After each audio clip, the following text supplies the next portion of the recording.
This is Hidden, a podcast about things unknown.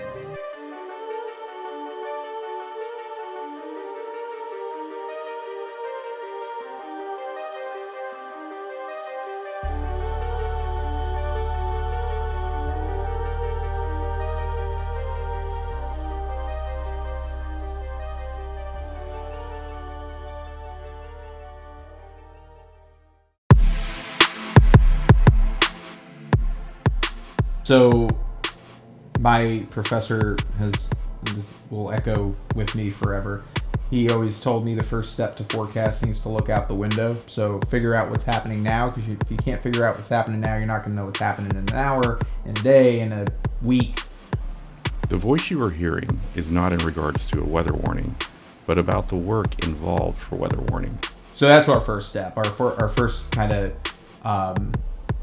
everybody's process is a little bit different, and weather forecasting can be a little bit of intuition in addition and experience alongside interpreting what computer models are telling you. In concurrence, we are all intrigued by weather as it impacts our everyday life. In this episode, we will hear from a lead meteorologist who works at the National Weather Service serving the bi-state region in St. Louis, Missouri. My name is Matt Beitcher, and I'm a lead meteorologist at the National Weather Service in St. Louis. And learn about the role and a weight it carries. To note, Matt Beitcher would like it to be clear that his work as a meteorologist is not the same as meteorologist on TV or in the private sector. His discussion is in regards to his work at the National Weather Service. My path to meteorology started back in New York, where I'm from originally. So I'm not from the St. Louis area, and it's kind of true of a lot of folks in the Weather Service in general. They don't typically grow up in the place they currently serve in. But I started sort of getting a passion for weather back east. Grew up in the early to mid 90s when we had quite a few nor'easters and snowstorms, and then as I got into my teenage years, we had a couple of hurricanes hit the East Coast. Hurricane Irene in 2011, Hurricane Sandy in 2012, and I'm from generally the New York area, so all of those were super impactful to us. So I was always very curious about the weather, the world around me, and I also credit my mom, who still is an earth science teacher out there she's been for about 40 years now, because I feel like everybody has an interest in weather. Everybody at some point has been like, wow, that's cool, or that storm or that cloud or whatever it is. But they don't ever either see themselves doing it for a career, or maybe are more passionate about something else, which is totally fine. But I was very passionate about weather, and my mom was like, well, you could do that as a job. You could do that for your entire life if you wanted to.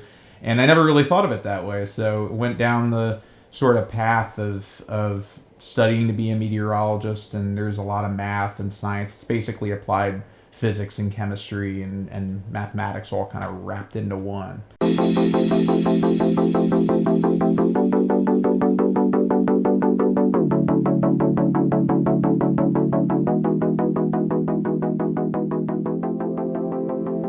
The question became, where in meteorology do I go? Because there's a lot you can do. There's more than people think there is.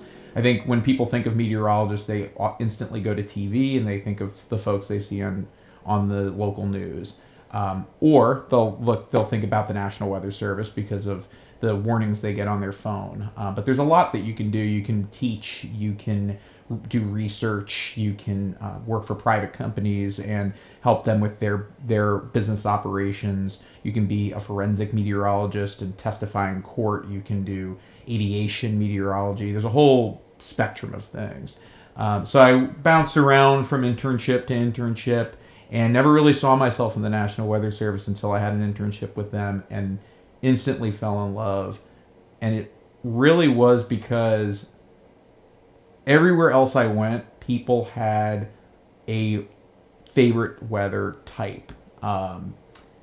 Tornadoes, snowstorms, flooding, whatever it is. I never had that, and I still really don't.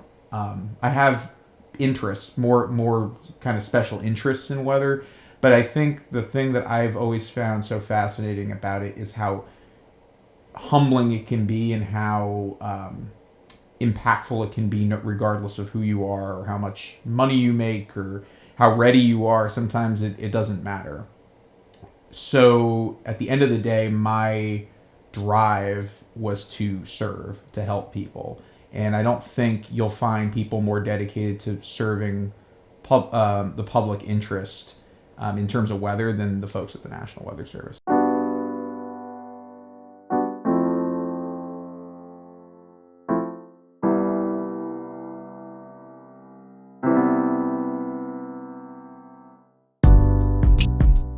Online resources define meteorology as the branch of science concerned with processes and phenomena of the atmosphere, especially as a means of forecasting the weather. Here's more from Matt on what all that entails. If you could nail down a typical day, and we'll just absolve ourselves of time, because we have day shifts, evening shifts, midnight shifts. We all work rotating shifts that typically we can't get out of doing that unless we become a manager or we work in headquarters or something like that, because the weather never stops. We have to always be on some sort of guard and on some sort of watch for the weather and forecasting. But a typical day, you walk in, and the core operations of our agency, the core operations of the National Weather Service, are producing a 7-day forecast for every square foot of the United States. And that obviously includes Alaska and Hawaii, but it includes our territories in Guam, in Puerto Rico, in the Pacific Islands that are still U.S. territories, like Pago Pago and the American Samoa. All of those are served by Weather Service offices. So every single day, from Puerto Rico to Pago Pago and the American Samoa, people walk in for day shifts, evening shifts, midnight shifts to forecast the weather. There's a 7-day forecast, again, that covers every square foot, from most populated cities to the tallest peaks of the Rockies. Everywhere you go, you'll have a forecast from the Weather Service, guaranteed. In addition to that, we forecast for major airports all across the United States to ensure that planes can take off and land safely and that commerce can continue, because part of our mission is to protect life and property in the United States and promote the national economy. That's sort of our bread and butter. We issue river forecasts, very important here in the St. Louis area at the confluence of 3 major rivers. And we also issue fire weather forecasts for people that are doing prescribed fires, natural burns, to protect the ecosystem of the earth, but also to prevent cities and populated areas from wildfires, the unplanned fires. So there's a whole range of stuff that we do on the science side of the house, and then on the other side of the house is the service, the communicating of the weather to the public, to what we call our core partners, so federal, state, local, and tribal organizations that have interest in public safety, law enforcement, emergency management, FEMA, the State Emergency Management Agency, city government, things like that. There's a very big umbrella of who we can call core partners. So making sure that they understand not only what we're forecasting, but how it impacts them, so that they can make the most informed decision for protecting property, protecting lives. That's the service side of the house. The two seem like they don't talk to each other. Service is a lot more maybe verbal and communicative and going out and talking to partners and talking to the public. And the science, you stay behind in the office and you do your forecast and you're nerding out about the weather, which we all do. But you can't have one without the other. It's kind of symbiotic, right? You can't have good service without sound science. And the science itself is informed by the service we provide, because if we're not doing good service, or we're not providing the type of scientific forecast that our partners need, then we need to look at the science that we're actually doing. So the two work together and blend together to make a really interesting environment when you work for the National Weather Service. and every office is different.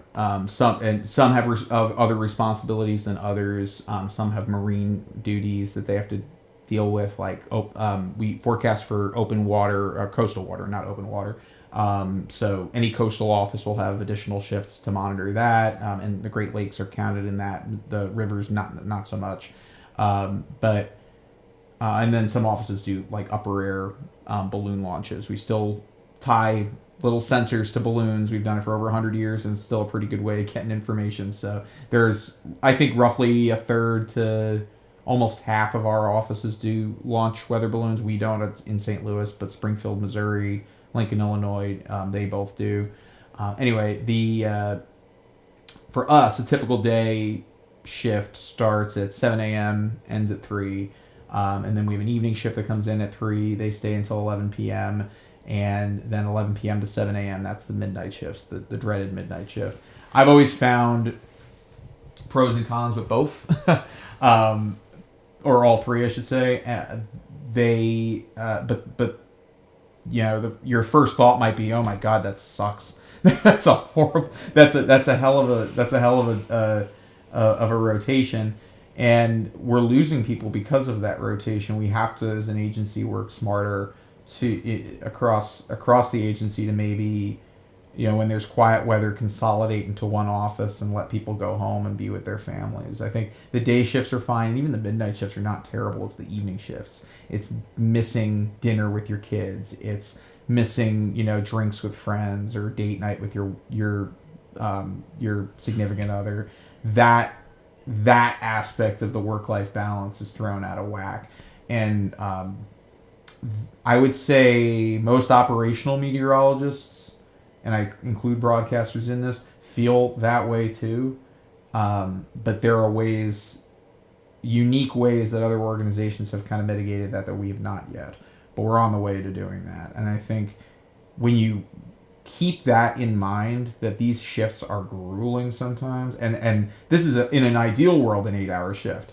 Not always. I've worked 16-hour shifts. The longest shift I've ever worked, really the longest 3-day shift span I've ever worked was the December 10th, 2021 tornado outbreak, when we had the Defiance tornado, killed an elderly woman in her home, and the Edwardsville tornado, which hit the Amazon facility and took 6 lives.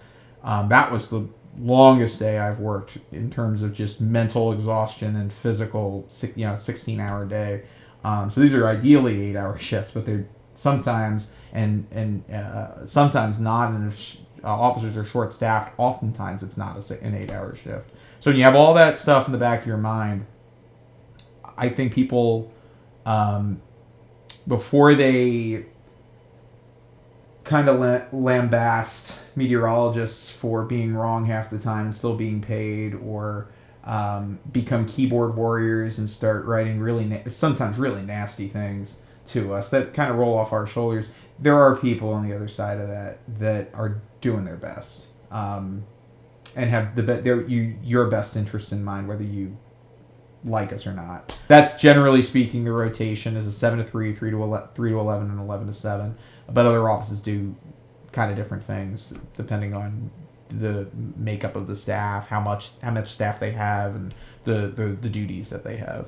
Another thing that we do sometimes, a shift that I really like to do, is on-site deployment. So we'll deploy to large outdoor events that are particularly vulnerable to weather hazards. The on-site deployments are really interesting. So like large outdoor events in the city of St. Louis and really throughout our forecast area, we'll go and sit with the emergency management and forecast the weather right with them so they can make decisions like that. That's a different type of shift that we work as well.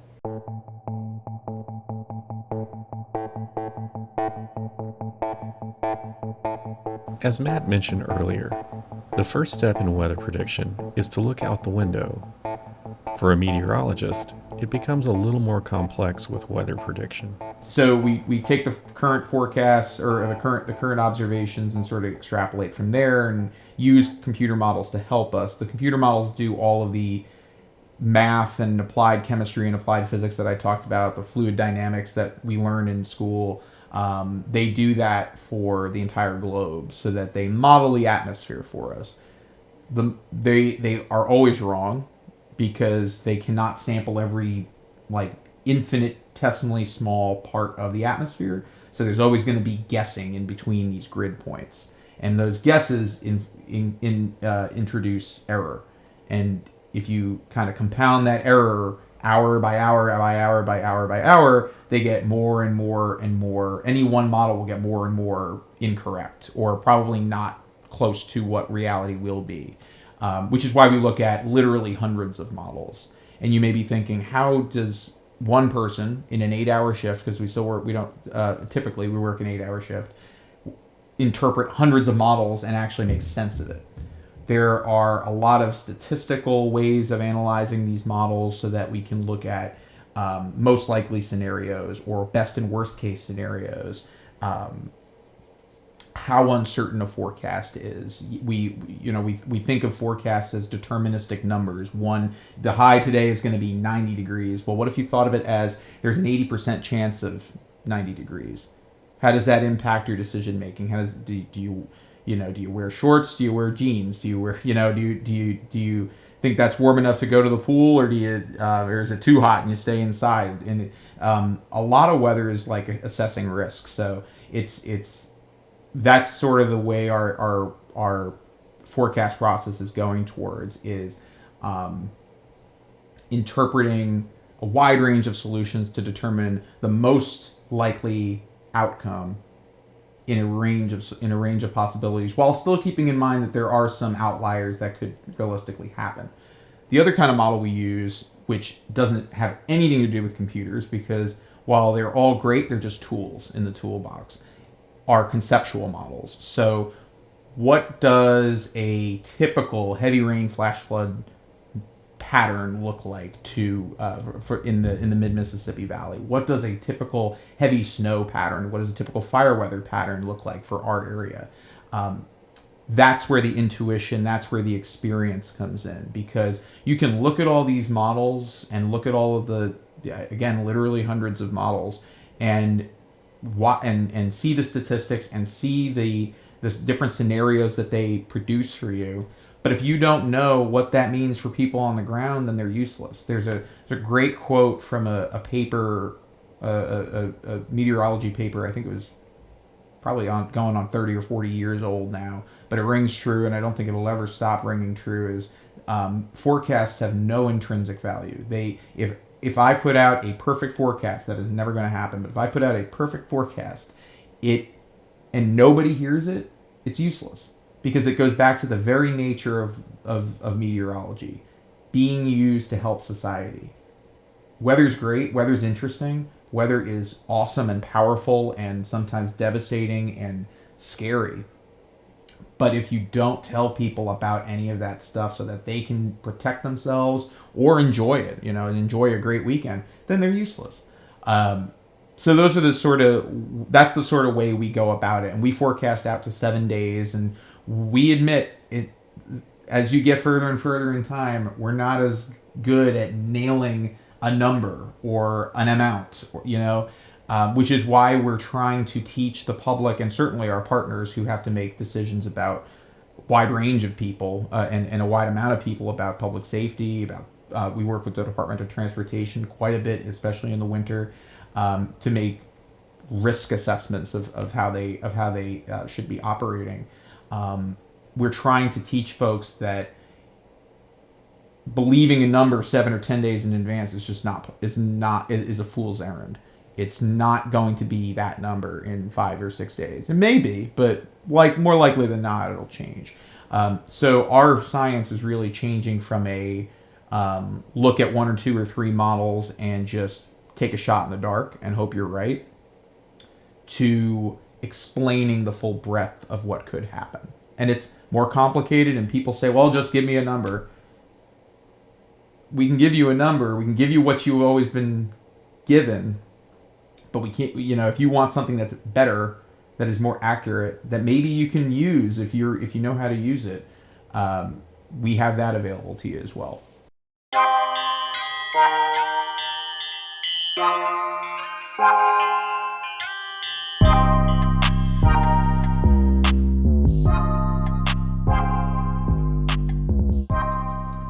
Weather predictions are what we base our daily to weekly activities on. It helps get us through the day and night. According to Matt, for meteorologist, it carries a heavier weight.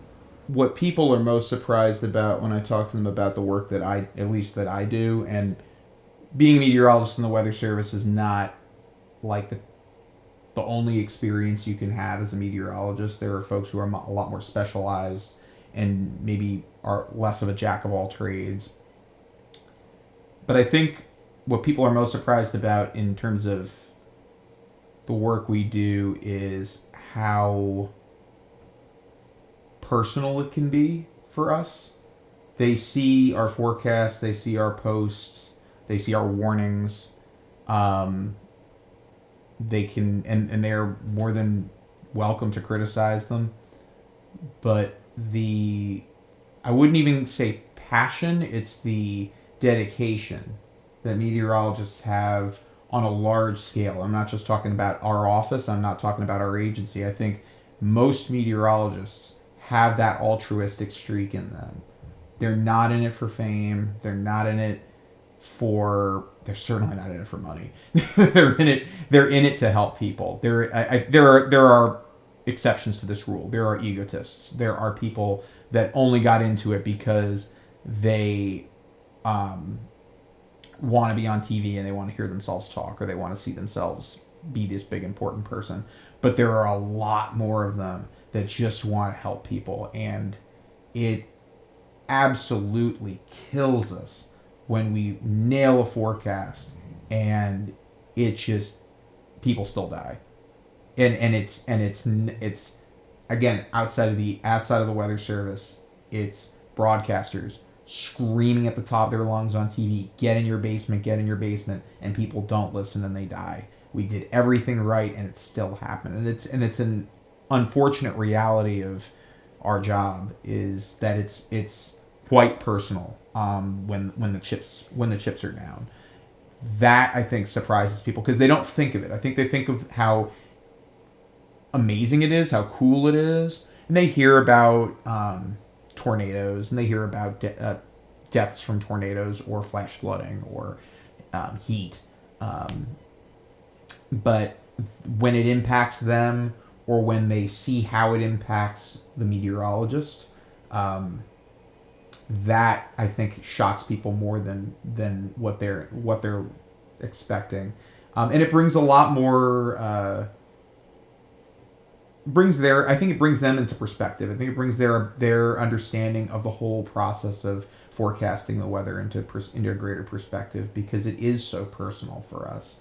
We take great pride, again, now I'm just speaking about our office, but I think this is true of any office in the entire agency. We take great pride in forecasting for our region, whether you're from, and actually roughly half of the office is from St. Louis, so they're literally forecasting for their families.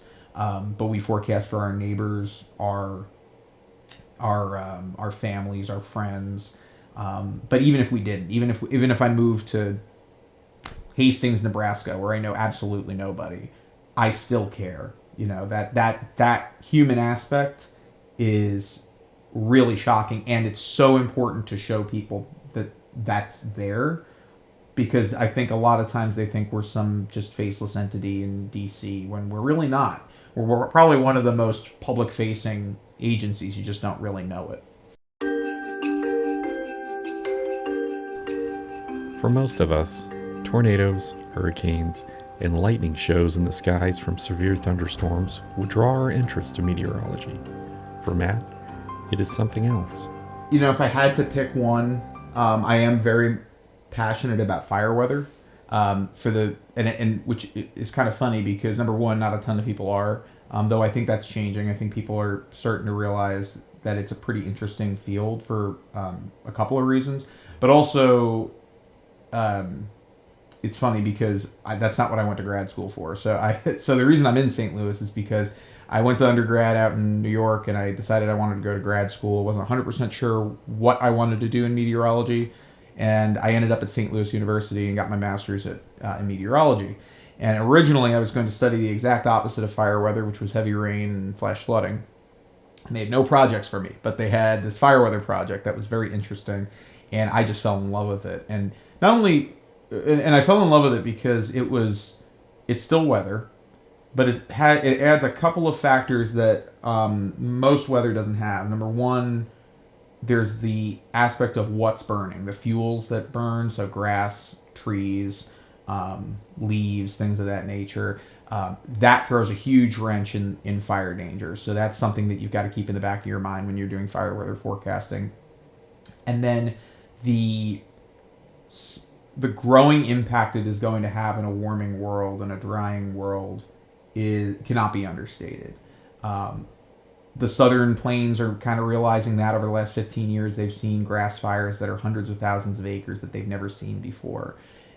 The Ozarks are starting to see fires that are large for our area. Wooldridge, a couple of years ago, where the town out in central Missouri, just west of Columbia, suffered a pretty significant fire, and I believe that is one of the worst, if not the worst, fire in Missouri state history.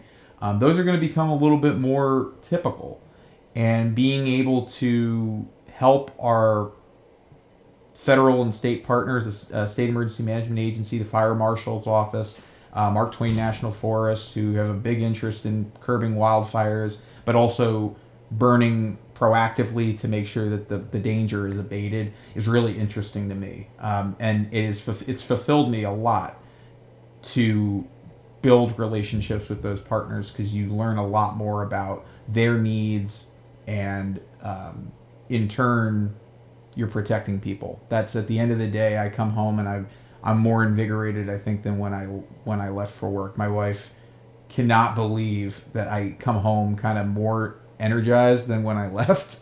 Typically that's the opposite, but when you love the work you do, it's not work. It's cliche, but it's true. It's not without its difficulties. It's not without its challenges, but it's certainly rewarding at the end of the day. Social media allows us a front row seat to the dangers of weather. Most videos are either from someone who is watching from the safety of their home. Others, referred to as storm chasers, go and find it. So, storm chasers versus spotters, I like to compare that the spotters let the danger come to them and they report it when they see it. The chasers go find the danger. They go find the dangerous weather. To be clear, the Weather Service is not trained chasers. We do not condone chasing. It's dangerous. Chasers with a lot of experience and actually degrees in meteorology have died chasing because the weather can be chaotic. It can be the most dangerous types of weather are the ones that you don't expect or that are hard to predict.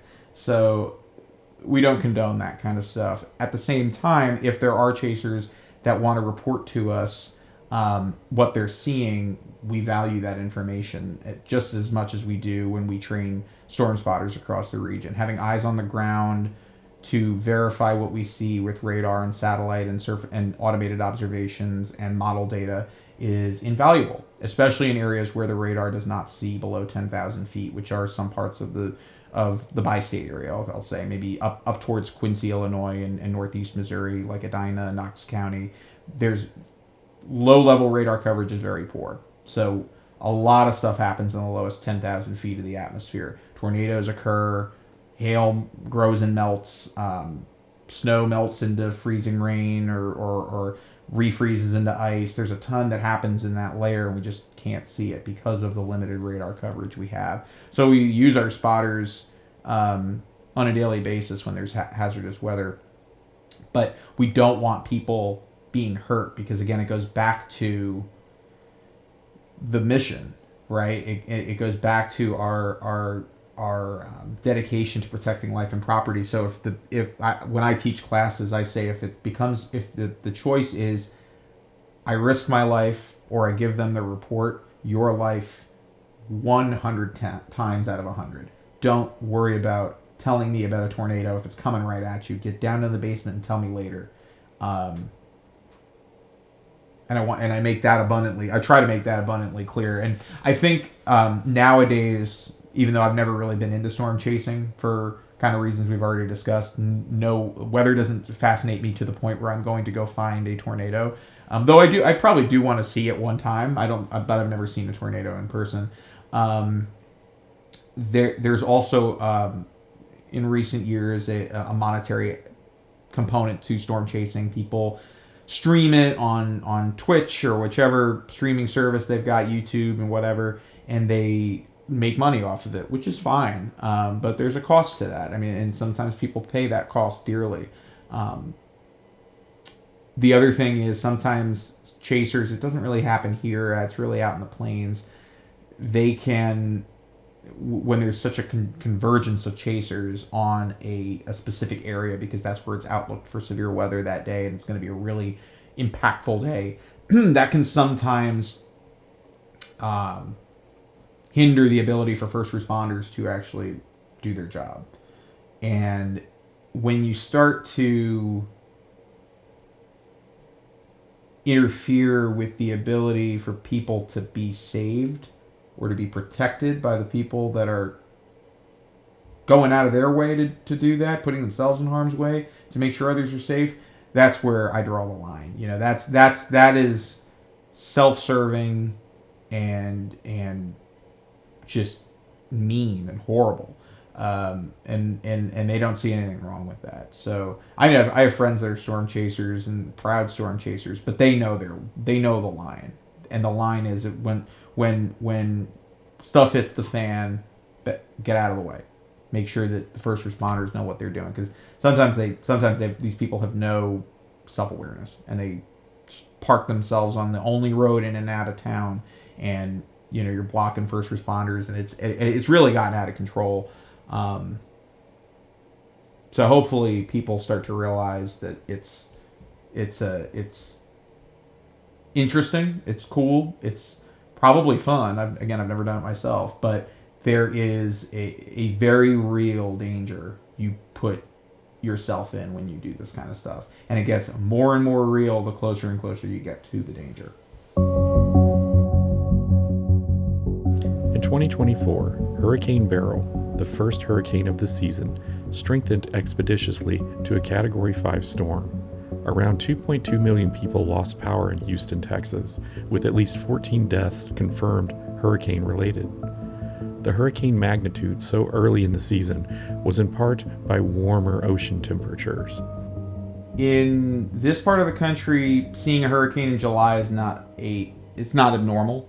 I think that what was early about Hurricane Beryl was how quickly it became a Category 4, Category 5, a major hurricane, which is 3 or higher. I believe that was the first. It was the first Category 4 on record in the month of June, I believe it was at that point. So that is pretty striking. We've seen hurricanes make it up the Mississippi before. Hurricane Isaac, I believe Ida was another one that came up this way. So there's been tropical remnants that have made it up through St. Louis and Missouri. I think a couple of things that people have noticed, and they've said it to me when I go to do spotter talks or outreach events or school talks or whatever, is, we don't get as much snow as we used to, or we get a lot more ice than we used to maybe when I was a kid. And people should not discount their personal experience of, man, that's changed since I was younger. I would say maybe not in the last 5 years, but certainly in the last 10, 20, 30 years, the data is showing that we are seeing less snow on average each year. We're seeing generally speaking, warmer winters. We're seeing later kind of warm spells in the late summer and fall. And this is indicative of a changing climate. Whether you can start to attribute any one day's extreme weather to a changing climate, I think the jury's still out on that. There is some scientific advancements being made to start to pinpoint extreme events and tie them back to climate and changing climate. But to see the needle start to move in a direction that is different from where it was 20 or 30 years ago at such a fast pace is concerning. Because the narrative is that global warming warms everybody up, and we're just gonna the whole planet's just gonna burst into flames. It's not as simple as that. On average, yes, the globe is warming. That's why it's called global warming. I hate using that term though, because in reality, the climate is changing. Everybody's experience in the climate is changing. And that could lead to colder winters for some people. That could lead to people associate hot with dry. That could lead to more flooding.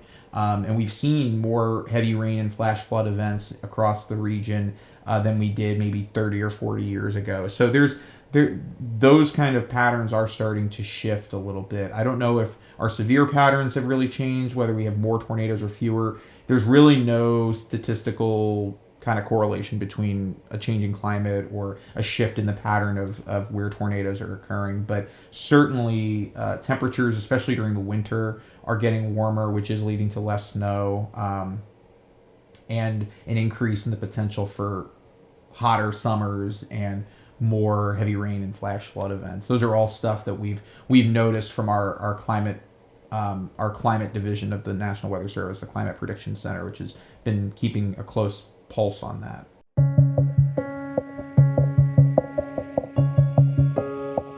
Matt points out that the way of the future with technology will build our knowledge base on weather, but there are key things to keep in mind. I think there's a lot to be said about making sure that the forecasts and the services we provide are kind of universally accessible. And that's something that we as a community, not just our agency, but we as a community kind of struggle with.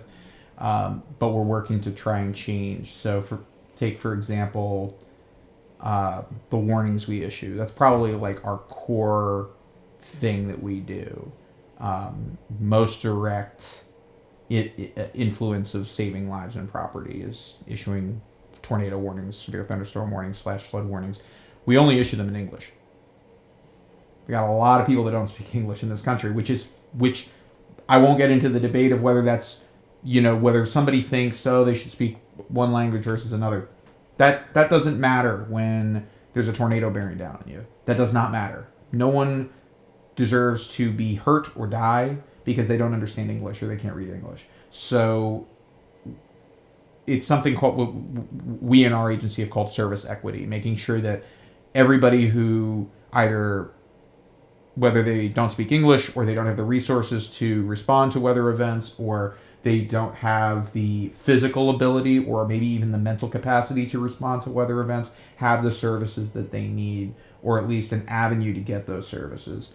This is a daunting kind of paradigm shift for the way we do things, but it's worth doing because we've left a lot of people behind. We see it with every single major weather event. You've got the haves and the have-nots. You've got the people that knew where to get information, had the ability to respond and prepare and fortify themselves and kind of mitigate their risk. And then you have the people that just don't because they are worried about putting food on the table, or they didn't understand the warning, or they've never seen this type of thing before, so they really just couldn't fathom what we were talking about. That is something that I don't think a lot of people consider when they think about the work that a meteorologist does. It's really difficult to communicate a hazard to a wide range of people, a wide range of society. But everybody deserves it. Everybody deserves to have weather information that's accessible to them in the way they interpret things.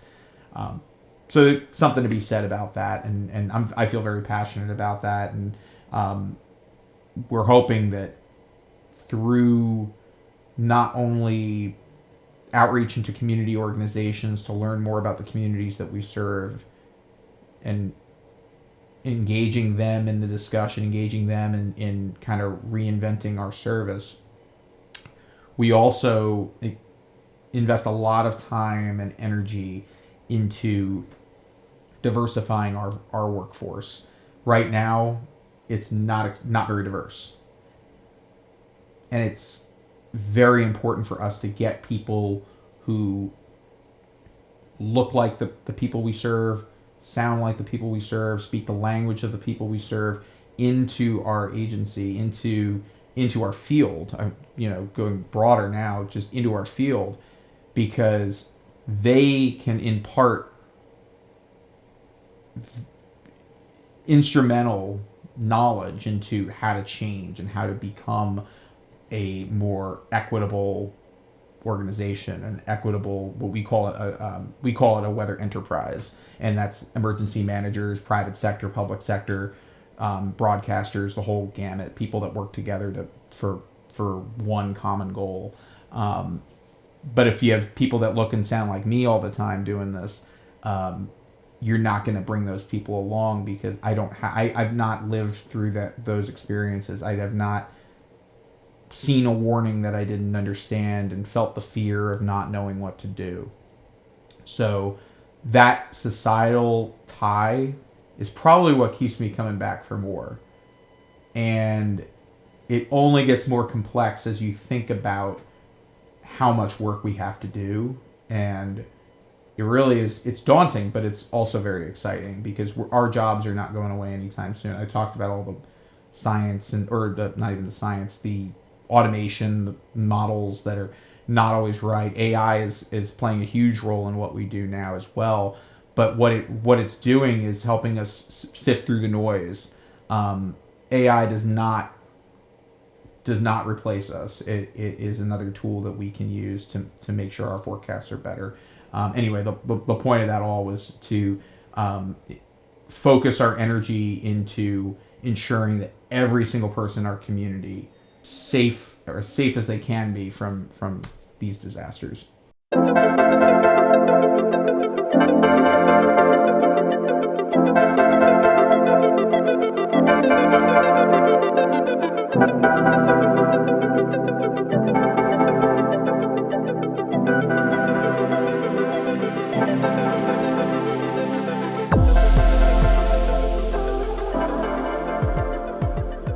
To quote Margaret Atwood, nature has a way of teaching us humility and reminding us of our place in this world.